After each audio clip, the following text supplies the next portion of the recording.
সামনে মাইকের আওয়াজ যতদূর পর্যন্ত যাচ্ছে, দাঁড়িয়ে থাকা মুরব্বী বাবা, যুবক নওজোয়ান ভাই, ছোট ছোট মাসুম বাচ্চা, পর্দার অন্তরালের মা বোনেরা, মহান আল্লাহ জাল্লা শানুহু আজকে হাসিমপুরে এত সুন্দর একটা জান্নাতের বাগানে, জান্নাতের পরিবেশে আল্লাহ আমাদেরকে আসার বসার যে তৌফিক দিয়েছেন, যাদের জবান আছে ঝুষে ঘুষে মোহাব্বতের আওয়াজে উচ্চ কণ্ঠে পড়ি আলহামদুলিল্লাহ। আপনারা বলেন এই জান্নাতের বাগান হওয়ার কারণে আমরা সবাই খুশি নাকি বেজার? একটু ডান হাত তুলে দেখান তো কারা কারা বেজার। আমরা আসলে কি বেজার? আমি আপনারা একটু বাজায় লইলাম, কারণ আপনারা জানেন আমি মনে হয় এদিকে কোথাও একটা আসছিলাম, হারিসেল আসছি, এখানেও আসছি না, এখানেও আসছি, আমি রোডে ঢুকাতে বুঝছি আমি আসছি। তা আমি জানি এই এলাকার মানুষ আপনারা ভদ্র মানুষ, মেহমানদারি তো 100%, আচরণে 100%, সব দিক থেকে ভালো। আল্লাহ তাআলা এই জান্নাতের বাগানকে প্রথম থেকে শেষ পর্যন্ত আমি যা বলবো আমার এই বলায় আলোচনা শ্রবণ করে সবাইকে আমল করার তৌফিক দান করুন। আব্বা, আমি ওয়াজ করার পর আগামীকালকে এক পার্টি আমার সমালোচনা করবে চা দোকানে বসে, বলে কেন? কারণ আমি ওয়াজ করলে এলাকা সুদখোররা একটু শিখতে যাবে। কথা কি বুঝতে পারছেন আপনারা? আমার ওয়াজের ধারাবাহিকতায় বহু সুদখোরের গায়ের উপর ওয়াজটা করবো, কারণ আমরা সমাজ এমন ফসা, দেখবেন এলাকার ভিতরে ধরে নিয়ে মসজিদের সভাপতি যেটারে বানায় এটাই ওই সুদখোর। এলাকার ভিতরে সব টানার মাতাব্বরির দায়িত্ব যেটা দেয় এটার নিয়ে দেয় সুদখোর আর ঘুষখোর। ঠিক না বেঠে? দেখবেন সমাজে চা দোকানে বয়ে বয়ে লম্বা লম্বা কথা নিয়ে সুদখোর আর ঘুষখোর ঠিক করে। হারামখোর ভাই বাতিদার জমি দখল করে, এরাই দেখবেন সমাজে লম্বা লম্বা কথা করে। আল্লাহ তাআলা এদের থেকে আমাদেরকে হেফাজত করেন কোন আমিন। আমি আমার ওয়াজের ধারাবাহিকতা সেদিকে নিয়ে যাব। মাইকলা ভাই আরেকবার কই, আমার কষ্ট হইতেছে ওয়াজ করতে, হ্যাঁ আমার কষ্ট হইতেছে ওয়াজ করতে। আপনি বুঝেন কি করবেন, আর শ্রোতারে জিজ্ঞাসা আপনি কি করবেন, আমার কিছু কওয়ার নেই, আমার কষ্ট হচ্ছে। হ্যাঁ, আপনাদের মাইকের সুনাম আছে, আমি ওয়াজ করছি আপনাদের মাইক দিয়ে, হয়তো সেটিংয়ে লক্ষ্য হইতেছে। জি, একটু যদি কষ্ট করে বেশ কমায় দেন দেখবেন সাউন্ড ঠিক হয়ে যাবে। আমার মুসলমান ইমানদাররা, আমি আপনাদের কাছে আল্লাহ তাআলার কালামে হাকিম কোরআন শরীফ থেকে একটা আয়াতে কারিমা এবং আরেকটা আয়াতে কারিমার খণ্ড বিশেষ তেলাওয়াত করেছি, যেখানে আমার আল্লাহ তাআলা বলেন, সবাই আমার সাথে মুহাব্বতের আওয়াজে পড়েন, আউযু বিল্লাহি মিনাশ শাইতানির রাজীম, বিসমিল্লাহির রাহমানির রাহিম, লা ইস্তাবি আসহাবুন নারি ওয়া আসহাবুল জান্নাহ, আসহাবুল জান্নাতি হুমুল ফাইজুন।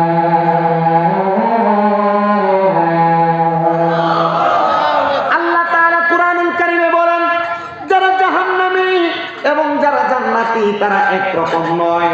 আল্লাহ গো, আপনার কাছে আমরা জানতে চাই, তাহলে জান্নাতি আর জাহান্নামীরা একরকম নয়, জান্নাতি আর জাহান্নামীরা কেমন আপনি বলেন না। আমার আল্লাহ তাআলা বলেন, আসহাবুল জান্নাতি হুমুল ফাইজুন, যারা জান্নাতি তারা হলো সফল কাম। এবার আপনারা বলেন, আমরা সবাই জান্নাতীদের কাতারে আমাদের প্রত্যেকের নাম উঠাইতে চাই না? ও মুসলমান ইমানদার, আপনি কেমনে জান্নাতীদের কাতারে নাম উঠাইবেন? আল্লাহর হাবিব মুহাম্মদুর রাসূলুল্লাহ সাল্লাল্লাহু আলাইহি ওয়াসাল্লাম নবী আমার ডাক দিয়ে বলেন, উম্মত, দুনিয়ার জমিনের মধ্যে যে উম্মতে মুহাম্মদীরা দুইটা কাজ করতে পারবে তারা জান্নাতীদের কাতারে থাকতে পারবে।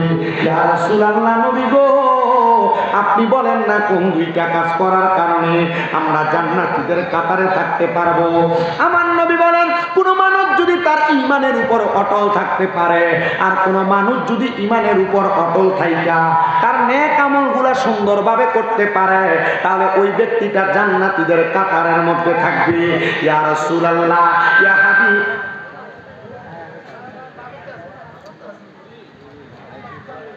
ইয়া রাসূলুল্লাহ,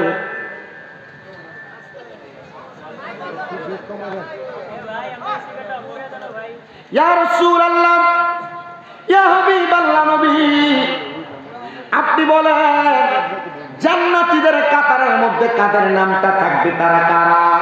এবার আমার নবী আল্লাহ তাআলার কোরআনুল কারীম থেকে বলেন, ইন্নাল্লাযীনা আমানু ওয়া আমিলুস সলিহাতি উলাইকা হুম খায়রুল বারিয়া। সবাই খুলে উচ্চ কণ্ঠে জোরে জোরে বলেন আল্লাহু আকবার। আল্লাহর কোরআন বলে, নিশ্চয় যাহারা ঈমান আনে এবং নেক আমল করে, উলাইকা হুম খায়রুল বারিয়া, এরাই হইল দুনিয়ার সবচাইতে উৎকৃষ্ট মানুষ, এরাই হইল দুনিয়ার সবচাইতে ভালো মানুষ। আর আল্লাহর নবীর তিরমিজি শরীফের হাদিস বলে, যারা দুনিয়াতে ভালো মানুষ, ঈমান আইনা এবং নেক আমল কইরা, তারাই হবে জান্নাতি মানুষ, জান্নাতি মানুষ। ইয়া রাসূলুল্লাহ, নবী গো, কোন কোন বিষয়ের উপর ঈমান আনবো? আমার নবী বলে, এক নাম্বার, আল্লাহর প্রতি ঈমানটাকে পরিপূর্ণ করবা। আল্লাহর প্রতি ঈমান কোনটা? এক নাম্বার হলো আল্লাহর প্রতি ঈমান, আল্লাহ ছাড়া কাউকে সেজদা দেওয়া যাবে না, আল্লাহ ছাড়া কারোর কাছে চাওয়া যাবে না, আল্লাহ ছাড়া কারোর ইবাদত করা যাবে না, আল্লাহর প্রতি ঈমান। দুই নাম্বার, ফেরেশতাদের প্রতি ঈমান আনয়ন করবা। ও হাসিমপুরের বাবারা, ফেরেশতাদের প্রতি ঈমান বলতে আপনি কি বুঝেন? আল্লাহর নবী, রহমতের নবী বলতেছে,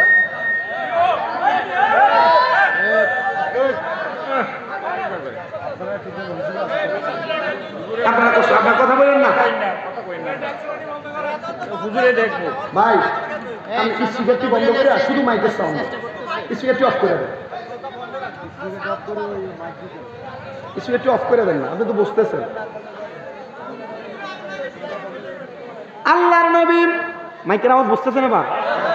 রাহমাতুল লিল আলামিন নবী আমার ডাক দিয়া বলে, উম্মত, তাহলে ফেরেশতাদের প্রতি ঈমান আনবা। ইয়া রাসূলুল্লাহ, ইয়া হাবিবাল্লাহ, নবী গো, আপনি বলেন না ফেরেশতাদের প্রতি ঈমান কিভাবে আনবো? বলে, আল্লাহ তাআলা অসংখ্য অগণিত ফেরেশতা নির্ধারণ করে রেখেছেন। তোমাদের কাদের মধ্যে দুইজন ফেরেশতা আমরা সবাই জানি, আমাদের ভালো এবং মন্দের হিসাব করে কি করে না? ভালো মন্দের হিসাব লেখে কি লেখে না? নবী আমার বলে, শুধু তাই নয়, আমরা মনে করি আমাদের দুই কাঁধে মনে হয় দুইজন ফেরেশতা। না না না, ইয়া রাসূলুল্লাহ, আর কোথায় ফেরেশতা আছে? এবার নবীজির হাদিসে মুবারাকা পইরা হায়াতুল হাইওয়ান নামক কিতাবের মধ্যে দেখতেছি, উল্লেখ করতেছি, কোন মানুষ, মানব জাতি যারা, তাদের হাতের প্রত্যেকটা আঙ্গুলের মাথায় মাথায় এক একটা করে ফেরেশতা আছে। আঙ্গুলের মাথায় কি আছে? আঙ্গুলের মাথায় মাথায় এক একটা ফেরেশতা আছে। আমরা যে কথা বলি, আমাদের প্রত্যেকের ঠোঁটের মাথায় মাথায় একটা একটা করে ফেরেশতা আছে। আমাদের চোখের পাপড়িগুলোর মধ্যে একটা একটা করে ফেরেশতা, আমাদের কানের মাথায় মাথায় একটা একটা করে ফেরেশতা, আমাদের প্রতিটা কদমের অঙ্গুলি অঙ্গুলির মাথায় মাথায় এক একটা করে ফেরেশতা। ইয়া রাসূলুল্লাহ, ইয়া হাবিবাল্লাহ, নবী গো, আপনার কাছে জানতে চাই, আপনি বলেন না এই ফেরেশতাগুলোর কাজ কি? বলে, তুমি দুনিয়াতে নেক কাজ করো না বদ কাজ করো, ভালো কাজ করো না খারাপ কাজ করো, ফেরেশতারা তোমার ব্যাপারে সাক্ষী হয়ে যায়। আর ওই ফেরেশতারা তোমার ব্যাপারে সাক্ষী হইয়া আমার আল্লাহ তাআলার কাছে তারা বাসির হিসেবে, সাক্ষীদাতা হিসেবে আল্লাহর কাছে উদ্যয়ন হবে। ফেরেশতারা তোমার ব্যাপারে সাক্ষী দিবে। হে মায়ার নবী, রহমাতুল লিল আলামিন নবী, আপনার কাছে আরো জানতে চাই, আমরা আর কোন কোন বিষয়ের প্রতি ঈমান আনয়ন করব? নবী আমার বলে, উম্মতের বলে না, এরপর তোমরা ঈমান আনয়ন করবা আল্লাহর পক্ষ থেকে নাযিল হওয়া কিতাবের উপরে। ও মায়ার নবী, আপনি বলেন না ওই কিতাবের প্রতি ঈমান কেমনে মানে? বলে, আল্লাহ তাআলা 104খানা কিতাব দুনিয়াতে পাঠাইছেন, এর মধ্যে 100টা হলো সহিফা, আর বাকি 4খানা আসমানি কিতাব। এই 4খানার মধ্যে সর্বশ্রেষ্ঠ কিতাব হলো যালিকাল কিতাব লা রাইবা ফীহি, যেটার মধ্যে কোনো সন্দেহ নাই। আল্লাহ ওই কিতাবের নাম কি? আল্লাহ কয় ওই কিতাব আর অন্য কোনো কিতাব না, এটার নাম হলো আর রহমান আল্লামাল কোরআন। জবান খুলে ঘুরে ঘুরে বলেন সুবহানাল্লাহ। আমার মুসলমান ইমানদাররা, ওই কোরআনুল কারীম আমার আল্লাহ তাআলা আসমানি কিতাবের ভালো এবং মন্দ সব কথাগুলো কোরআনের মধ্যে লিপিবদ্ধ করেছেন। কোরআনের প্রতি ঈমান আনয়ন করার পর কোনো মানুষ যদি রাসূলের প্রতি ঈমান আনয়ন করে, তাদেরকে জান্নাতি বানানো হবে। কোনো মানুষ যদি আখিরাতের প্রতি ঈমান আনয়ন করে, তাদেরকে জান্নাত ঈমান আনয়ন করে তাদেরকে জান্নাতি বানানো হবে। এবার আল্লাহর নবীর প্রখ্যাত হাদিস বিশারদ এবং আল্লাহর নবীর প্রখ্যাত সাহাবী হযরত আনাস ইবনে মালিক রাদিয়াল্লাহু তাআলা আনহু আমার নবীকে প্রশ্ন করে, ইয়া রাসূলুল্লাহ, ও দয়ার নবী, আপনার কাছে জানতে চাই নবী, আমরা যখন ইন্তেকাল করব, যদি আমরা ইন্তেকাল করার পর আল্লাহ তাআলা তো ডাইরেক্ট আমাদেরকে জান্নাত দিবে না, নবী গো আপনি বলেন না আল্লাহ তাআলা আমাদেরকে কোন জায়গার মধ্যে রাখবে? বলে ময়দানে মাহশরের মধ্যে একত্রিত করে আল্লাহ তাআলা তোমাদেরকে রাখবে। সাহাবী আনাস ইবনে মালিক আমার নবীকে প্রশ্ন করেন, ইয়া রাসূলুল্লাহ, নবী গো আপনি বলেন না যে তো হাসরের ময়দানের মধ্যে থাকবো, নবী গো আপনার অনেক উম্মতেরা ফুলসিরাত পাড়ি দিতে যাবে, যেই ফুলসিরাতটা বড় মারাত্মক কঠিন জায়গা, আপনার উম্মত কি ওই ফুলসিরাতের পারে আপনি নবীকে পাবে নাকি? আমার নবী বলেন, কলা নাম, অবশ্যই আমার উম্মত আমি নবীকে ফুলসিরাতের পারে পেয়ে যাবে। ইয়া রাসূলুল্লাহ, এবার আপনার কাছে জানতে চাই, আপনি বলেন না আপনার উম্মত কি আপনি নবীকে মিজানের পাল্লায় পাবে?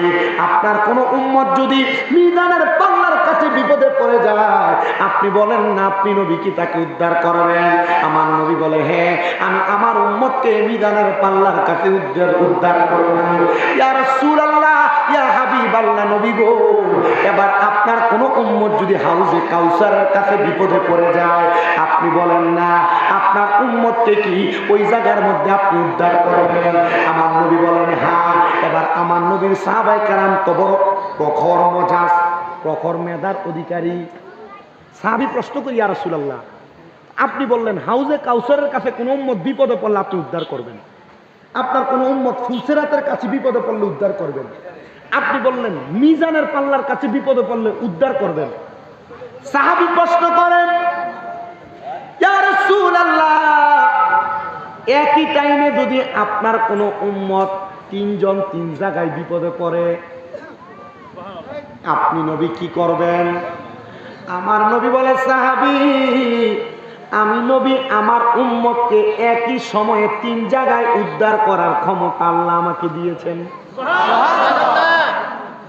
ওরে আমার নবী নূরের নবী, মাটির নবী না, বলেন আমার নবী নূরের নবী, মাটির নবী না, ওই নবীকে নিজের মতো মনে করো না, বলেন ওই নবীকে নিজের মতো মনে করো না, না না না মনে করো না, বলেন আমার নবী নূরের নবী, মাটির নবী না, বলেন আমার নবী নূরের নবী, মাটির নবী না, ওই নবীকে নিজের মতো মনে করো না, বলেন না না না মনে করো না, রে আমার নবী বহু দূরে, আর ইমানদার জানের কাছে আমার নবী বহু দূরে, আর ইমানদার জানের কাছে, উম্মতেরা সালাম দিলে, উম্মতেরা সালাম দিলে নবী শুনতে পায়, পাইলে নিরা লাই গো নবী, পাইলে নিরা লাই, পাইলে নিরা লাই গো নবী, পাইলে নিরা লাই, তোমার দুই চরণে চুমু খাবো, দুই চরণে চুমু খাবো, চরণে তুলি মাখবো গায়ে, পাইলে নিরা লাই গো নবী, পাইলে নিরা লাই, আমরা মৃত লাশ হইলে আর কেউ নিবে না আমরা রে কুলে, বলে আমরা মৃত লাশ হইলে আর কেউ নিবে না আমরা রে কুলে, হায়রে দয়া কইরা কুলে নিয়ে, দয়া কইরা কুলে নিয়ে নবী মুস্তাফায়, পাইলে নিরা লাই গো নবী, পাইলে নিরা লাই, বলেন পাইলে নিরা লাই গো নবী, নিরালায়, একটা জবান বন্ধ রাখবেন না, চিৎকার করবেন আল্লাহু আকবার। সাহাবায়ে কেরাম ডাক দিয়ে কয় নবী গো, তাইলে বুঝতে পারলাম আপনি আপনার উম্মতের একই সময়ে 3 জায়গার মধ্যে উদ্ধার করবেন। নবী গো, আপনি বলেন না ওই উম্মতের উদ্ধার করার পরে আপনি কোন জায়গার মধ্যে রাখবেন? আমার নবী কই উম্মত তোমাদেরকে উদ্ধার করার পরে আমি নবী একটা জান্নাতের মধ্যে রাখবো। ওই জান্নাতের নাম হলো জান্নাতুল আদম।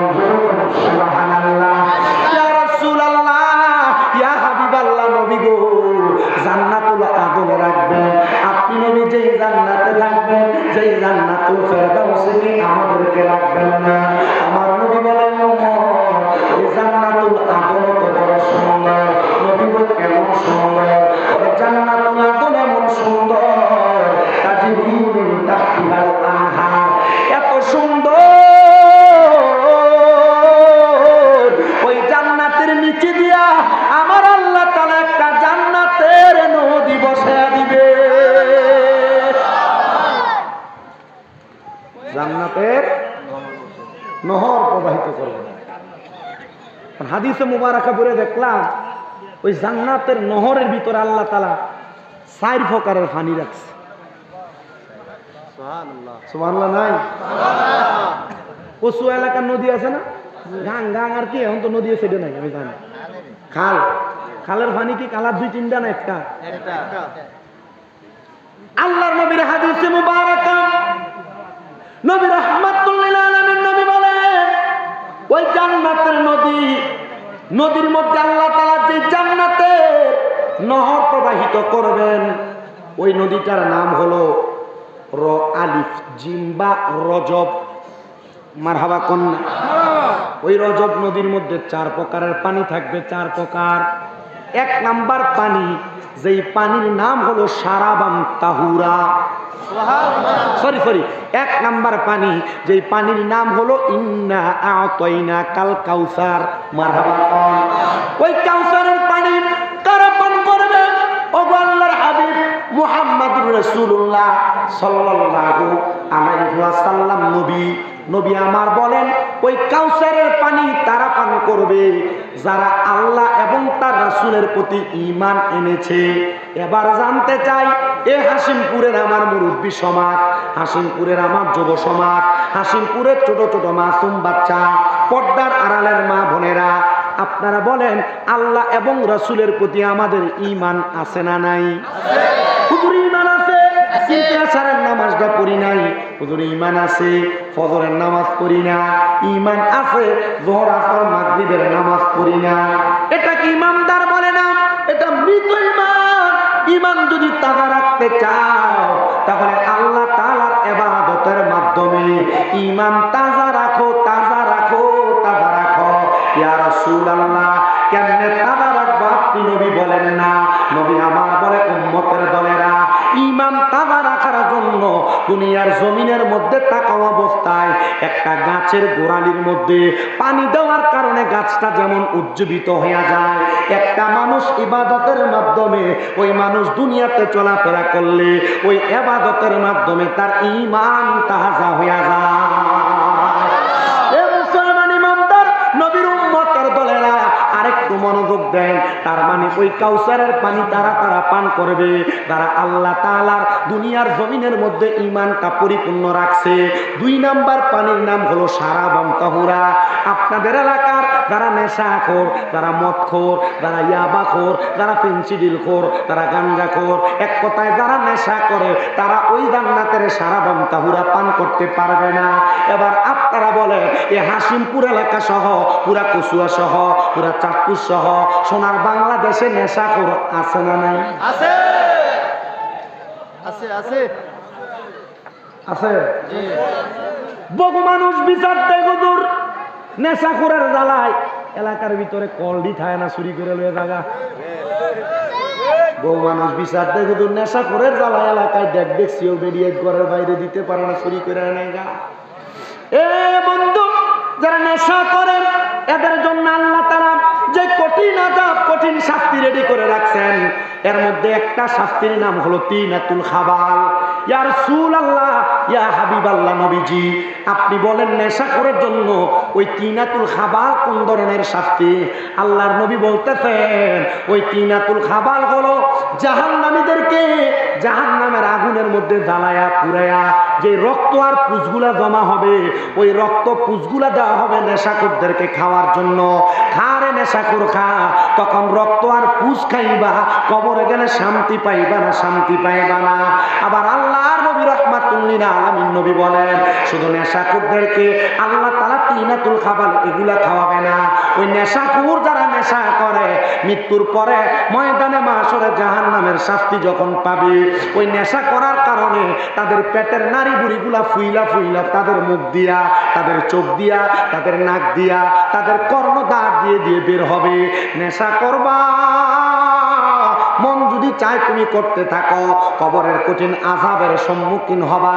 কিন্তু আল্লাহর নবীদের মসনদে আহমদের একটা হাদিস আমি পড়া দেখলাম, নবী আমার ঘোষণা করতেছে উম্মতে মুহাম্মদীর দলেরা, গত কয়েকদিন আগে কুমিল্লা আলিয়া মাদ্রাসায় আমাদের কামিল দ্বিতীয় বর্ষে ফিকা বিভাগে হাদিসটা পড়াইতে যাইয়া নেশাখোরদের ইন্তেকালের পরে তাদের জানাজার ইমামতি কারা করবে, নেশাখোরদের ইন্তেকালের পরে তাদের মাটি কোন জায়গায় দিবে, নেশাখোরদের ইন্তেকালের পরে তাদের অবস্থা কেমন হবে, এই মাসালাগুলো পড়াইতে যে আমাদের কুমিল্লা আলিয়ার হেড মুহাদ্দিস আব্দুর রাজ্জাক হুজুর কেবলা উনি বলতেছেন বাবা নেশাখোরদের এক নাম্বার শর্ত তারা ইমানদার না, তারা বেঈমান। কি নেশাখোর যারা তারা কি? আল্লাহর হাবিব বলে 3 প্রকার ব্যক্তির ঈমান থাকে না। কয় প্রকার ব্যক্তি? 3 প্রকার। এক নাম্বার, কোন নেশাখোর যখন নেশা করে, এই নেশা করার সময় তার ঈমান থাকে না। জি, নেশাখোর নেশা করার পর কালেমা পড়ে কোন সময়? আর কালেমা পড়ে হে কালিমা ফাললে না পড়তার, যে কালিমা জানে এ নেশার কাছে দিয়ে যায় না। জি। 2 নাম্বার, যারা চোর চুরি করে, এ চোরের চুরি করার সময় ঈমান থাকে না। 3 নাম্বার, যারা জেনা করে, জেনা ব্যভিচার করে, তাদের ঈমান থাকে না। হ্যাঁ, চুরি করেন, নেশা করেন, ব্যভিচার করেন, ঈমান থাকে না। কালেমা পড়ার আগ পর্যন্ত তাদের ঈমান ফিরে আসে না। আল্লাহ আমাদেরকে কবুল করেন। আমিন। নেশা করতে না ছাড়তে? নেশা ছাড়তে। বলো যে করি তো না ছাড়মু কি? আপনাদের কষ্ট হইতেছে? আমার হইতেছে, তবু আমি ওয়াজ করতেছি। আপনাদেরকে ওয়াজ শোনাইয়া তারপর বিদায় হব। রাজি আছেন না ইনশাআল্লাহ? আমার পরে যে প্রধান বক্তা খুব সুন্দর বয়ান করে, খুব মনোমুগ্ধকর কথা বলে, আপনারা থাকবেন, বয়ান শুনবেন। তা আমি যাদের কথা বলতেছিলাম তার নাম কি? নেশাখোর। কথা কয় না? কিন্তু আমাদের সমাজে নেশাখোরের ভাইয়া বন্ধু বেশি। এলাকার টাকাওয়ালা পয়সাওয়ালারা দেখবেন নেশাখোরটিরে ভাইয়া বন্ধু বানায়। কারণ কি? বলে দেখবেন নেশাখোরের একটা দোস্তরে যদি মারে 10-15 হুন্ডা চলে আসে তার পক্ষে কথা বলার জন্য। আবার দেখবেন যেডি আয়ে এডিও নেশাখোর। এবার বলেন এমন নেশাখোর নাম আবর্জনা হাসি করে রাখায় আছে না? অনেকে বড় খুশি হয়েছে, হুজুর ভালো কথা বলছে। এদের কিন্তু সর্দারই বেশি নেশাখোর যারা সমাজের মানুষ, এটি যে নেতা মানে। আল্লাহ তাআলা আমাদেরকে কবুল করেন, আমিন কর। জান্নাতের নদীর মধ্যে পানি কয় প্রকার? 4 প্রকার। কইলাম মাত্র 2 প্রকারের। আরেকটা পানি আছে, ওই পানির নাম হলো জান্নাতের লাবান। ইয়া রাসূলুল্লাহ, ইয়া হাবিবাল্লাহ, নবী জান্নাতের লাবান মানে জান্নাতের দুধ কারা কারা পান করবে? নবী আমার বলে যারা কোনোদিন পরের হক মাইরা খায় নাই। আমাদের এলাকায় পরের হক খানেওয়ালা ব্যক্তির অভাব নাই। বলে হুজুর কেমনে? দেখবেন আমার ওয়াজটা এমন জায়গায় যাবে, আজকের মাহফিলের বহু মুরব্বীরা এমন পরের হক খানেওয়ালাদের কাতারে পড়ে যাবেন, বহু ভাইরা পরের হক খানেওয়ালার কাতারে পড়ে যাবেন, বহু দোকানদাররা পরের হক খানেওয়ালার কাতারে পড়ে যাবেন। 1 নাম্বার, আমাদের সমাজে পরের হক খাওয়া হয় মা বাবার মারা যাওয়ার পরে ভাইয়েরা তাদের বোনের সম্পত্তি বোঝায় দেন। এই 1 নাম্বার পরের হক। হাক্কুলি বা বান্দার হক নষ্ট করে। কার হক? পরের হক। বোনের সম্পত্তি বোঝাই দেন না, মা বাপ মরে গেছে গা, 1 লাখ টাকা দিয়ে সিগনেচার লয়ে এলেছেন, কবরে গেলে ফাইল দিব জোরে। আল্লাহ আমাদেরকে কবুল করেন, পরেন আমিন। এটা হলো পরের হক। তবু নিজের বোন হলো তাদের হক লুণ্ঠন করার কারণে জান্নাতের দুধ আপনার কপালে পাবেন না। আল্লাহর নবী বলেন দুনিয়াতে যারা পরের হক মাইরা খায় তাদের ব্যাপারে আরো সতর্ক বাণী দেওয়া হচ্ছে। ইয়া রাসূলুল্লাহ, ইয়া হাবিবাল্লাহ, নবী গো আপনি বলেন না আর কোন হকের ব্যাপারে আপনি বলবেন? এই যে দেখেন আমাদের সমাজের মধ্যে মানুষ মানুষকে ওজনে কম দেয়, দেয় না? ওজনে কম দেওয়া, পরের হক মেরে খাওয়া। 3 নাম্বার, ক্ষেতের গালা কাঁচাইতে কাঁচাইতে কাইতে লাইল দিয়ে এখন হাতের বান বানাই লাইছে। কি আমরা জায়গা 1 ঘন্টা, এটা কেমনে 1 ঘন্টা হইলো? ফোন 1 ঘন্টা হইলো না, 1 ঘন্টা না, বাড়াই লাইছে ক্ষেতের গালা কাঁচাইতে কাঁচাইতে। চারিদিক দিয়ে ক্ষেতের গালা কাঁচাইতে কাঁচাইতে লাইল সাইডটা মানে কেল সাইডটা পারছে। এমন পরের হক খানে বলে ব্যক্তি আছে না নাই? রাস্তা দিয়ে হাঁটার সময় মানুষের গাছের আম, মানুষের গাছের বড়ই, মানুষের গাছের ফল ফলাদি ক্ষেতের মধ্য থেকে দৈন্য এবং এই মূলা যেগুলা বলেন এগুলা চুরি করা, এটা কি আসলে কি নিজের হক না পরের হক? পরের হক যারা মেরে মেরে খায়, আল্লাহর নবী বলতেছেন তারা জান্নাতের দুধ, জান্নাতের শরাব পান করতে পারবে না। ইয়া রাসূলুল্লাহ, ইয়া হাবিবাল্লাহ, নবী গো আপনার কাছে জানতে চাই আর কি কি হকের কথা বলেন। আমার নবী বলে 5 নাম্বার হলো জান্নাতের মধু। ওই জান্নাতের মধু তারা পান করতে পারবে না যারা মিথ্যা কথা বলে, যারা ফায়সা কথা বলে, গালিগালাজ করে। দেখবেন আপনার সাথে চলাফেরা করে আপনার বন্ধু, আপনার ভাই, আপনার দোস্ত, এলাকায় এমন অনেক মানুষ আছে কথায় কথায় গালিগালাজ করে, মিথ্যা কথা বলে। আল্লাহর নবী বলে ওই মানুষগুলা জান্নাতের শরাব মধু পান করতে পারবে না। আল্লাহ তাআলা এমন গালি দেওয়া, ফায়সা কথা বলা, মিথ্যা কথা বলা থেকে আমাদেরকে হেফাজত করেন। ও মুসলমান ইমানদারেরা, আরেকটু মনোযোগ দিয়ে বয়ান শ্রবণ করার চেষ্টা করবেন। ইয়া রাসূলুল্লাহ, ইয়া হাবিবাল্লাহ, নবী আপনি বলেন না এই জান্নাতের শরাব তো জান্নাতীরা পান করবে, তাহলে ওই জান্নাতি ব্যক্তিরা জান্নাতের মধ্যে কতদিন থাকবে? আল্লাহর নবী আল্লাহর কোরআন থেকে বলেন খালিদিনা ফিহা, ওই জান্নাতে তারা চিরস্থায়ী বাসিন্দা হয়ে থাকবে। সুবহানাল্লাহ, চিরস্থায়ী বাসিন্দা হয়ে জান্নাতে থাকবে। আপনি জান্নাতে যাবেন, বের হওয়ার সুযোগ নাই। আল্লাহর নবী বলেন শুধু তাই নয়, এই খালিদিনা ফিহার পর একটা শব্দ ব্যবহার হয়েছে আবাদা। মারহাবা কোন? মারহাবা। খালিদিনা ফিহা আবাদা, এই জান্নাতে শুধু তারা থাকবে না, তারা জান্নাত থেকে বের হতে চাইবে না। ওই জান্নাতের মধ্যে তারা চিরস্থায়ী বাসিন্দা হয়ে থাকবে। ইয়া রাসূলুল্লাহ, ইয়া হাবিবাল্লাহ, নবী এবার আপনি বলেন না জান্নাতের মধ্যে যে তারা চিরস্থায়ী বাসিন্দা হয়ে থাকবে, ওই জান্নাত কেমন? জান্নাত বড় সুন্দর। আল্লাহর নবী বলে একটা স্বর্ণের ইট, একটা রূপার ইট দিয়া, মাঝখানে লাল জামারুত ইয়াকুত পাথর দিয়া জান্নাতটারে আমার আল্লাহ তাআলা সুন্দর করে বানাইছে। ও মায়ার নবী, ওই জান্নাতের মধ্যে কারা কারা থাকবে? আগে একবার পরিচয় দিয়েছি, ইমানদার আর নেককার যারা। এবার আয়াতের শেষের দিকে বলতেছে রাদিয়াল্লাহু আনহুম ওয়া রাদু আন, ওই জান্নাতে তারা থাকবে যারা আমার আল্লাহকে সন্তুষ্ট করেছে এবং আমার আল্লাহর প্রতি সন্তুষ্ট হয়েছে। মানে যারা আল্লাহর প্রতি খুশি আর আমার আল্লাহ যাদের প্রতি খুশি, তারাই ওই জান্নাতের মধ্যে থাকবে। আল্লাহ তারা কারা? বলে যালিকা লিমান খাশিয়া রাব্বা, যারা দুনিয়াতে আমার আল্লাহকে সবচাইতে বেশি ভয় করেছে, তারাই হইল ওই জান্নাতি ব্যক্তি। ইয়া রাসূলুল্লাহ, ইয়া হাবিবাল্লাহ, নবী গো কারা আল্লাহরে বেশি খুশি করেছে?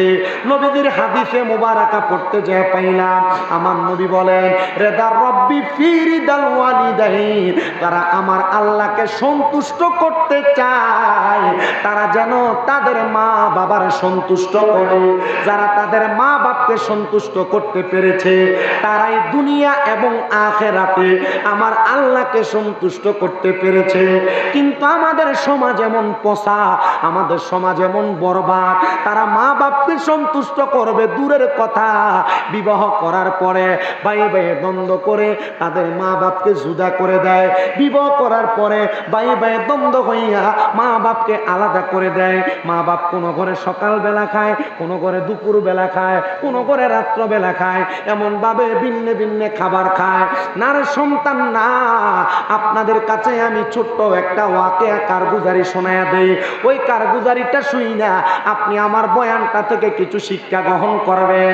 আল্লাহ তাআলার খাস একজন বান্দা যার নাম হযরত আব্দুর রহমান সমরকন্দি। হযরত আব্দুর রহমান সমরকন্দি রহমতুল্লাহ আলাইহি বলেন, আমি আব্দুর রহমান সমরকন্দি আল্লাহ তাআলার ইবাদত নফল নামাজ পড়তে বড় পছন্দ করতাম। হুজুর নফল নামাজ কেন পড়তেন? নফল নামাজ একটা কারণে পড়তাম, কারণ আমার আল্লাহর নবী বলেছেন তারা 5 ওয়াক্ত নামাজের পাশাপাশি বেশি বেশি নফল ইবাদত করে, আমার আল্লাহ তাআলা ওই বান্দাটাকে আর আল্লাহর বান্দা রাখেন না, ওই বান্দাটাকে আমার আল্লাহর বন্ধু বানায় নেন। আল্লাহ কি বানান? এই আপনারা বলেন তো, আমরা সবাই আল্লাহর বন্ধু হতে চাই কি চাই না? কারা কারা চান একটু ডান হাত তুলে দেখেন। মাশাআল্লাহ, সবাই মনে হয় না, সবাই চান। হাত নামান, হাত নামান। হুজুর আল্লাহর বন্ধু হতে চাই, নামাজটা ভালো লাগে না। আল্লাহর বন্ধু হতে চাই, রোজাটা ভালো লাগে না। আল্লাহর বন্ধু হতে চাই, কিন্তু পর্দা লাগে, পর্দার তলে যায় খায়। কথা বলেন না। আল্লাহর ওলি হযরত আব্দুর রহমান সমরকন্দি বলেন, হে জগতের মানুষ, আমার কাজ ছিল নফল ইবাদত করা। আমি নফল ইবাদত বেশি বেশি করতাম। তো একদিন গভীর রজনীতে আমি নফল নামাজের নিয়ত করে আল্লাহু আকবার বলে দাঁড়ায় গেলাম। দাঁড়ানোর পরে আমি নামাজটা পরিপূর্ণভাবে শেষ করলাম। নামাজ আদায় করার পরে আমার চোখের মধ্যে একটু ঘুম ঘুম ভাব আসতেছে। আমি চিন্তা করলাম, যদি নামাজের মুসল্লা থেকে আমি আমার বিছানার মধ্যে চলে যাই, আমার ঘুমটা বেশি চলে আসবে। আমি এই কথা চিন্তা করে আমি যেই নামাজের মুসল্লার মধ্যে নামাজ আদায় করি, ওই মুসল্লার মধ্যে আমি ঘুমায় গেলাম। আমি মুসল্লার মধ্যে ঘুমানোর পরে হঠাৎ করে আমি দেখতে পাইলাম আল্লাহর একজন খাস বান্দা, আল্লাহর একজন নেককার বান্দা, যিনি বসে বসে বসে বসে জান্নাতি নিয়ামত সুন্দর একটা থালের মধ্যে করা সুন্দর দামি দামি ফল ভক্ষণ করতেছে, আরামদায়ক ফল খাবার ভক্ষণ করতেছে। যখন খারাপ ভালো ভালো ফল ভক্ষণ করে, আমি তাকে প্রশ্ন করলাম, এ আল্লাহর বান্দা, এত সুন্দর ফল, এত সুন্দর খাবার, যে খাবার আমি দুনিয়াতে দেখি নাই, আপনি কোন জায়গায় বসে বসে এত সুন্দর নিয়ামত ফল ভক্ষণ করতেছেন? আল্লাহর বান্দা আমারে ডাক দিয়ে বলেন, এটা আর অন্য কোনো জায়গা না, এটা আর অন্য কোনো জায়গা না, এটা হলো জান্নাত। জান্নাতের মধ্যে আল্লাহ তাআলা আল্লাহর প্রিয় বান্দাদের জন্য সুন্দর বালাখানার ব্যবস্থা করে রেখেছে। যেমন ভাবে আপনারা এই জান্নাতের বাগানে বসেছেন, মাহফিল কমিটি আপনাদের জন্য তাবারুকের ব্যবস্থা করেছে। আর আপনারা দুনিয়াতে জান্নাতের বাগান মসজিদে বসে ইবাদত করবেন, নফল ইবাদত করবেন, আর আল্লাহ তাআলা ওই ইবাদতের কারণে আপনার জন্য জান্নাতে বালাখানার ব্যবস্থা করে রেখেছে। সুবহানাল্লাহ। এ মুসলমান ইমানদারেরা, একটু মনোযোগের সাথে বয়ানটা শ্রবণ করার চেষ্টা করবেন। আব্দুর রহমান সমরকন্দি ডাক দিয়ে বলতেছে, হুজুর ওগো বাবা, আপনি বলেন না এই জান্নাতি নিয়ামত আপনি কেন পাইলেন? বলে অন্য কোনো কারণে না, আমার একটা নেক সন্তানের কারণে। কি বলেন? নেক সন্তানের কারণে কবরে জান্নাতি খানা পাওয়া যায়। এ মুরব্বীরা, এ যুবকেরা, এ পর্দার অন্তরালের মা বোনেরা, আপনারা দাদারা আপনাদের সন্তানদেরকে মোবাইলে টিকটকের মাধ্যমে, ভিডিও গানের মাধ্যমে নাচানাচি শিখান, মোবাইল চালানোর মাধ্যমে তাদেরকে অশালীনতা শিখান, বিয়ের মধ্যে ডিজে পার্টির কনসার্টের মধ্যে গান বাজনা করান, সন্তানদেরকে নাচতে দিয়া দেন। মনে রাখবেন, এই সন্তান আপনার জাহান্নামী হওয়ার কারণ হয়ে দাঁড়াবে। আপনি বলবেন, আফসুস আফসুস, আমার সন্তান আমার জাহান্নামী হওয়ার কারণ। ও মুসলমান ইমানদারেরা, নবীর উম্মতের দলেরা, আল্লাহর হাবিব সাল্লাল্লাহু আলাইহি ওয়াসাল্লামের আশিক আব্দুর রহমান সমরকন্দি বলেন, আমি ওনাকে প্রশ্ন করলাম, আপনার কোন সন্তানের কারণে আপনি জান্নাতীদের অন্তর্ভুক্ত আর জান্নাতিক নিয়ামত পাইতেছেন? উনি বলেন, আমি আমার একটা সন্তানকে দুনিয়াতে জন্ম দেওয়ার পরে আমার সন্তানের বয়স যখন মাত্র 3 মাস, আমি মৃত্যুর শয্যায় ছিলাম, মৃত্যুর সাথে পাঞ্জা লড়তেছি। আমার স্ত্রী আমার মৃত্যুর বিছানায়, সাকরাতুল মাউতের বিছানায় বসা। আমার স্ত্রীকে আমি বললাম, হে আমার স্ত্রী, আমার সন্তানের বয়স মাত্র 3 মাস, কিন্তু আমার সন্তানটার পরিপূর্ণ দায়িত্ব আমি বাবা পালন করতে পারবো কিনা জানি না। তবে তুমি আমাকে একটা ওয়াদা করো, আমার সন্তানটাকে তুমি স্ত্রী একজন হুফাজে কোরআন মানে আলেম বানাইবা, কোরআনুল কারীম মুখস্থ করায়া আমার সন্তানটাকে আলেমে দিন বানাইবা। আমার স্ত্রী বলেছে, স্বামী আপনার আদেশ মান্য করা আমার জন্য শিরোধার্য। আপনি যেহেতু বলেছেন আমি আপনার সন্তানটাকে আলেম বানাবো, এবার মা জননী যেমন কথা তেমন কাজ। এই কথা বলে আমি দুনিয়ার জমিন থেকে ইন্তেকাল হয়ে কবরে চলে আসলাম। আসার পরবর্তী সময় আমার স্ত্রী আমার সন্তানটাকে সুন্দর করে পড়ালেখা করে আলেমে দিন বানাইছে। জগতের মানুষ আমার সন্তান যেই দিন কোরআনুল কারীম শিক্ষা গ্রহণ করে আমার কবরের সামনে আইসা রব্বির হামহুমা কামা রব্বায়ানি সগীরা ওয়া কুর রব্বির হামহুমা কামা রব্বায়ানি সগীরা বইলা দোয়া করেছে। আমার আল্লাহ তাআলা আমার সন্তানের দোয়ার বরকতে আমার কবরটাকে নাজাতের ফয়সালা করে দিয়েছে।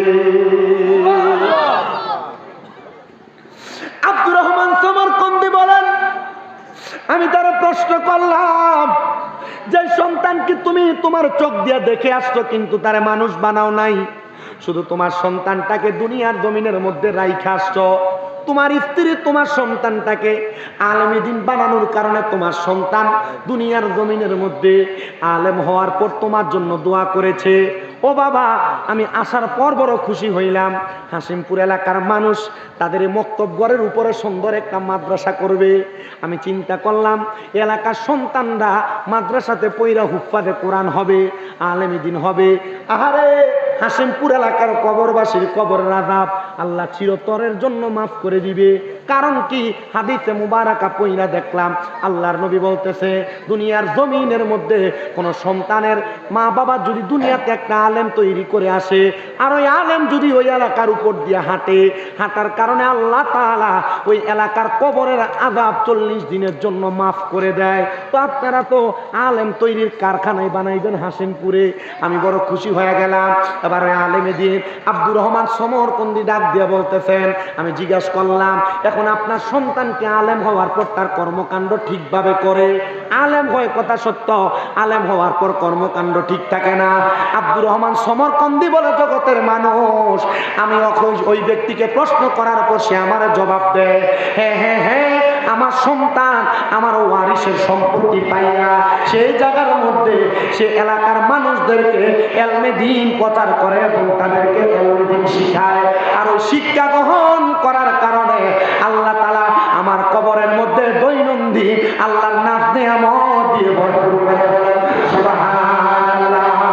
ও মুসলমান ইমানদাররা, একটা বার চিন্তা করে দেখেন এত নাজ নেয়ামত আল্লাহ তাআলা কেন হযরতে আল্লাহর বান্দার কবরের মধ্যে দিয়ে দেয়? একমাত্র একটা সন্তানকে আলেম দ্বীন বানানোর কারণে।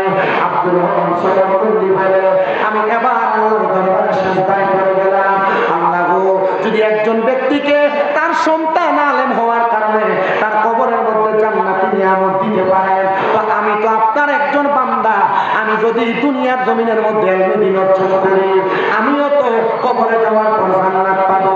এবার আপনারা বলেন, আমরা যদি এলেম অর্জন করি আমাদের সন্তানদেরকে এলেম অর্জন করায়, আমরা যদি কোরআন পড়ি আমাদের সন্তানদেরকে কোরআন পড়ায়, আমরা যদি হাদিস পড়ি আমাদের সন্তানদেরকে হাদিস পড়ায়, আমার আল্লাহ তাআলা আমাদেরকেও জান্নাত দিতে পারে কি পারে না?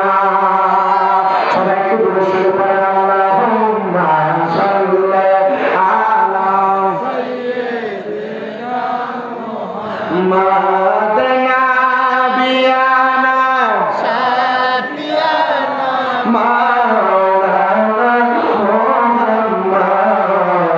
আল্লাহুম্মা সাল্লি আলা সাইয়্যিদিনা মুহাম্মাদ নাবিয়ানা শাফিয়ানা মাওলানা মুহাম্মাদ। জগত পাগল কাবা জন্য কাবা পাগল মাবুদ, আমার মাবুদ আশেক নবীর জন্য নবী পাগল উম্মতের। আল্লাহুম্মা সাল্লি সাইয়্যিদানা মুহাম্মদ নাবিয়ানা শাফিয়ানা মাওলানা মুসলমান আল্লাহকে রাজি খুশি করার কারণে আমার আল্লাহ তাআলা আর কেমন পুরস্কার দেয় আপনাদেরকে আমি কি দিয়া বোঝাবো। একটু মনোযোগ দিলে আরেকটা ওয়াকিয়া শুনলে আপনারা বুঝতে পারবেন। জিনার নাম হলো হযরতে আব্দুর রহমান মুসলিম হযরতে আব্দুল্লাহ মারুফ কারকি রাহমাতুল্লাহ আলাইহি। তিনি বসবাস করতেন ইরাকের জমিনে। তিনি বলেন, জগতের মানুষ রে, আমি দুনিয়ার জমিনের মধ্যে থাকা অবস্থায় দুইজন ব্যক্তির সাথে আমার সাক্ষাৎ হয়েছে। এই দুইজন ব্যক্তি আমার আল্লাহ তাআলার সঙ্গে প্রেমের কানেকশন লাগায়া দুনিয়া এবং আখিরাতকে সুন্দর করেছে। হে আব্দুল্লাহ মারুফ কারকি, ওই দুইজন ব্যক্তির পরিচয় আপনি বলেন না। তিনি বলেন, এর মধ্যে একজন হলো, যার নাম হলো হযরতে রুসাইফা, যিনি কাজ হইল নামাজ পড়তেন আর গোপনে গোপনে গুহার মধ্যে বসে বসে আল্লাহর নবীর দুরূদ আদায় করতেন। কি করতেন? নামাজ পড়তেন আর নবীদের উপর দুরূদ আদায় করতেন। তা আমি একদিন হযরত রুসাইফাকে প্রশ্ন করলাম, রুসাইফা, আপনি যে নামাজ পড়েন আর দুরূদ শরীফই পড়েন, খান কি? খাবার কি খান? হযরত রুসাইফা বলে, আমি তো খাবারের চিন্তা করা লাগে না। কেন? হযরত রুসাইফা বলেন, আমি যখন 5 ওয়াক্ত নামাজের পাশাপাশি বেশি বেশি করে দুরূদ শরীফ আদায় করি, আমার যখন পেটে ক্ষুধা লাগে আমি 2 রাকাত নফল নামাজ আদায় করি। কি নামাজ? আমি 2 রাকাত নফল নামাজ আদায় করি। আমি যখন 2 রাকাত নফল নামাজ আদায় করি, আমি ডান দিকে সালাম ফিরাই, বাম দিকে সালাম ফিরাই। বাম দিকে সালাম ফিরানোর পর দেখে আমার বাম দিকে খাবারের একটা থালি থাকে। কোথা থেকে আসে, কোন দিক থেকে আসে আমি এটা বলতে পারি না। এ রুসাইফা, আপনি যে বলতে পারেন না, কারণটা কি? আপনি কি এই খবরটা জানেন না? বলে, শোনো, আমি যে নামাজ পড়ি ওই নামাজের নাম হলো সলাতুল হাজতের নামাজ। কি নামাজ? হাজতের নামাজ। সলাতুল হাজতের নামাজ। আমি ওই সলাতুল হাজতের নামাজ যখন পড়ি, সলাতুল হাজতের নামাজের সিস্টেমটা একটু শিখেন। প্রথম রাকাত সূরা ফাতিহা, সূরা ফাতিহার সাথে একটা সূরা মিলাবেন, রুকু করবেন, সিজদার মধ্যে গিয়া সুবহানা রাব্বিয়াল আলা 3 বার পড়ে আপনার মনে যে হাজত আছে ওই হাজতের কথা বাংলাতে বলবেন। দ্বিতীয় রাকাত সূরা ফাতিহা, সূরা ফাতিহার পরে 3 বার সূরা ইখলাস তেলাওয়াত করবেন, রুকু করবেন, সিজদা করবেন, সিজদার মধ্যে যায়া 3 বার সুবহানা রাব্বিয়াল আলা পড়ে পরবর্তী সিজদার মধ্যে থাইকা আপনার যত হাজত আছে, আল্লাহ বিদেশ যাইতে পারি না ব্যবস্থা করেন, আল্লাহ কঠিন রোগ মাফ করেন, আল্লাহ আমার সন্তান অসুস্থ মাফ করেন, আল্লাহ আমার সংসারে অভাব অনটন দূর করেন, আল্লাহ আমি মামলা মোকদ্দমায় আছি আপনি উদ্ধার করেন। যত রকমের হাজত আছে আল্লাহ তাআলা সলাতুল হাজতের নামাজের ওসিলায় বান্দাকে উদ্ধার করেন। হযরত রুসাইফা বলে, আমি 2 রাকাত নামাজ আদায় করে আল্লাহর দরবারে বলি, আল্লাহ আপনার বান্দা কিভাবে থাকবে আপনি জানেন, আপনি ব্যবস্থা করে দেন। আর আমার আল্লাহ তাআলা আমি রুসাইফারে ওই সময় 2 রাকাত নামাজ আদায় করে ডান দিক থেকে বাম দিকে সালাম ফিরানোর পরে আমার বাম দিকে অসংখ্য সুন্দর সুন্দর খাবারের ব্যবস্থা করে দেয়, আর আমি সেই খাবারগুলো ভক্ষণ করি। হযরত রুসাইফা বলে, আমার এই কথা শুনে তোমরা অবাক হও না। ও আব্দুল্লাহ মারুফ রুসাফি, আমার একজন ভাই আছে, তার কাছে তুমি চলে যাও। সে তো দুনিয়ার কোনো খাবার খায় না, সে তো আমার নবীদের হাত মোবারকের জান্নাতের খাবার খায়। কি বলো? নবীদের হাত মোবারকের জান্নাতের খাবার কেমনে খায়? বলে, কেমনে জান্নাতের খাবার খায়? আমার ভাই উনি আমাকে বলে, আমার যখন ক্ষুধা লাগে আমি তখন একটা জায়গায় নীরবে নীরবে বসে আমি নবীদের উপর দুরূদ শরীফ আদায় করি।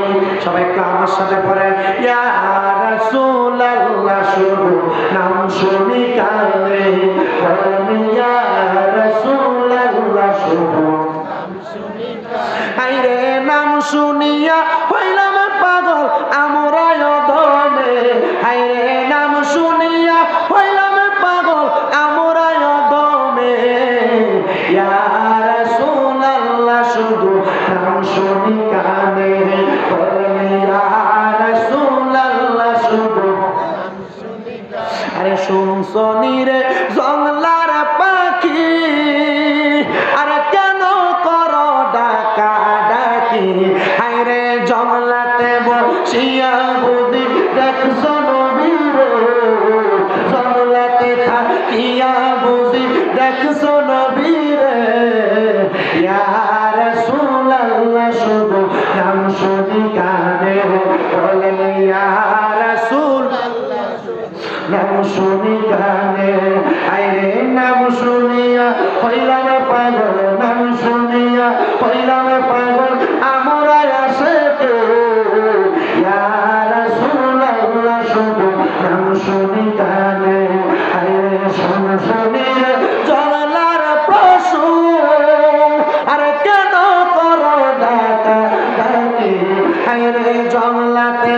কিয়া বুঝি দেখছো নবীরে জল্লাতে তাকিয়া বুঝি দেখছো নবীরে ইয়া রাসূলুল্লাহ শুধু নাম শুনি কানে ইয়া রাসূলুল্লাহ শুধু নাম শুনি কানে হযরতে আব্দুল্লাহ মারুফ হুসাফি হুসাইফার ভাইটার কাছে যা বলে তোমার ভাই বলেছে তুমি নাকি দুনিয়ার কোনো খাবার খাও না, তুমি নাকি জান্নাতি খাবার খাও।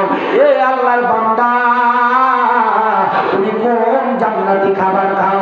উনি বলেন আমার যখন পেটের ক্ষুধা লাগে আমি আমার নবীর উপরে দরুদ পড়ি সাল্লাল্লাহু আলাইহি ইয়া রাসূলুল্লাহ আসসালাতু ওয়াসসালামু আলাইকা ইয়া রাসূলুল্লাহ সাল্লু আলাল হাবিব এই দুরূদ শরীফগুলো পড়ি পরে তাইলে খাবার পাও কেমনে?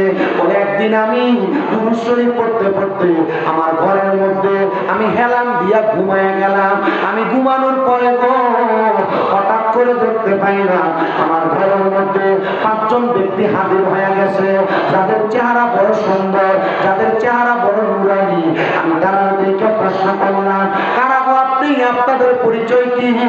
ওনাদের মধ্যে থেকে একজন আমার ডাক দিয়ে কয় আমি হইলাম বেলায়েতের সম্রাট, আমার নাম হলো হযরতে আলী কাররামাল্লাহু ওয়াজহু। এ নবীর সাহাবী আপনি কেন আমার ঘরে আগমন করলেন? বলে এমনি এমনি আগমন করি নাই, আমি একা আসি নাই গো। আমার পেছনে তাকায় দেখো, আমার ডাইনে হযরত আবু বকর সিদ্দিক, আমার বামে হযরত উসমান বিন নুরাইন, আমার পেছনে হযরত ওমর ইবনে খাত্তাব এবং আমার পেছনে এবং 4 জনের মাঝ বরাবর একজন দাঁড়ায় আছে। তিনি আর কেউ না তিনি হলো আখিরি জামানার পয়গম্বর মুহাম্মদুর রাসূলুল্লাহ সাল্লাল্লাহু আলাইহি ওয়াসাল্লাম। বলেন সুবহানাল্লাহ। ইয়া রাসূলুল্লাহ, ও মায়ার নবী গো, আপনি কেন আমার ঘরের মধ্যে আসলেন? আমি নবীর পাগল, আমি নবীর উম্মত, তুমি তো আমি নবীর বড় ভালোবাসো। যখনই পেটের মধ্যে ক্ষুধা লাগে আমি নবীর প্রতি দরুদ শরীফ আদায় করো। আমি নবী জানি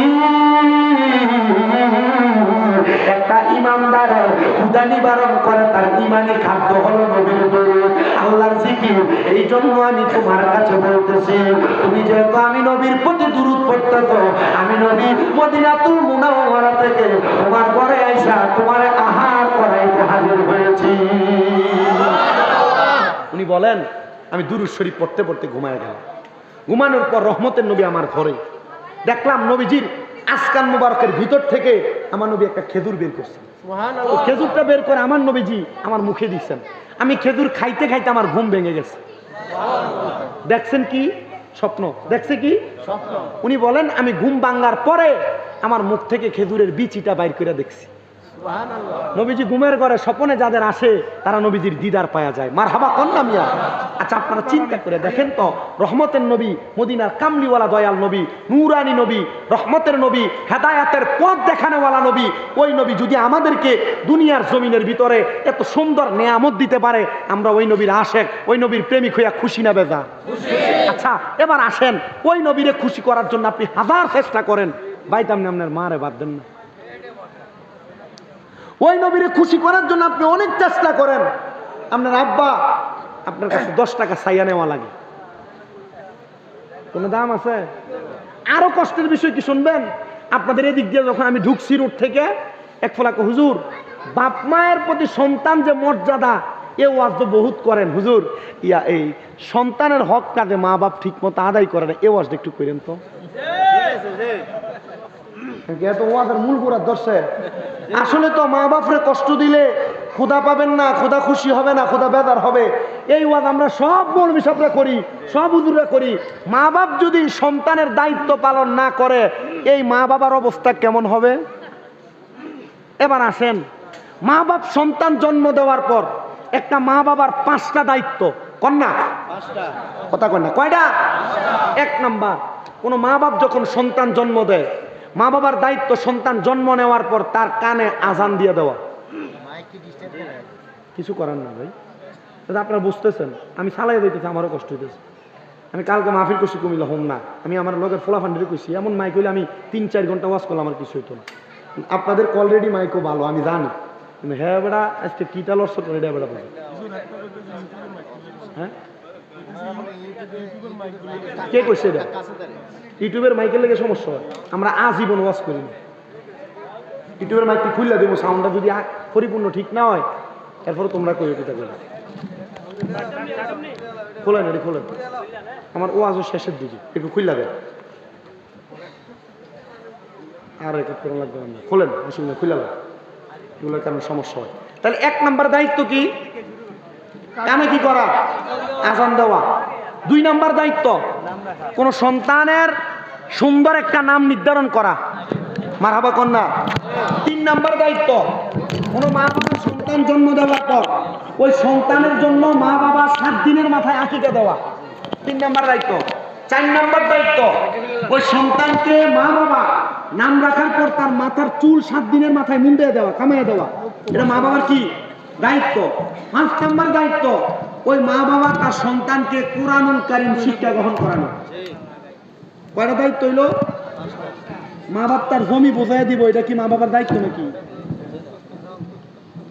তো ফোলাতে কোন সুখে কথা কইছে এটা আমি বুঝছি অবশ্যই জায়গা জমির ভাগ হইছে কোন ভাইয়ের বেশি দিয়ে দিছে আর একটা কম দিছে তবে মা বাপ সন্তানের প্রতি ইনসাফ করা কি করা ইনসাফ করা এটাও মা বাবার দায়িত্ব কিন্তু যদি আপনি ইনসাফ না করেন এটার জন্য মা বাবা আল্লাহর কাছে জবাবদিহিতা করবে আপনারা কি কথা বুঝতে পারছেন আপনাদের কাছে আবদার এতটুক আপনারা এতটুক মাথায় রেখেন আপনারা যারা সন্তান আছেন মা বাবার দায়িত্ব আপনি পালন করবেন মা বাবা আপনারা জায়গা জমি দেখ আর না দেখ আপনি যদি আপনার মা বাবার পেছনে 1 দিরহামও খরচ করতে পারেন তাহলে আমার আল্লাহ তাআলা এই 1 দিরহামের বিনিময়ে আপনাকে লক্ষ কোটি টাকার মালিক বানাবে সুবহানাল্লাহ আর মুহাম্মাদুর সুবহানাল্লাহ সন্তান তাদের মা বাপকে খানা দিতে চায় না মা বাপকে খাওয়াইতে চায় না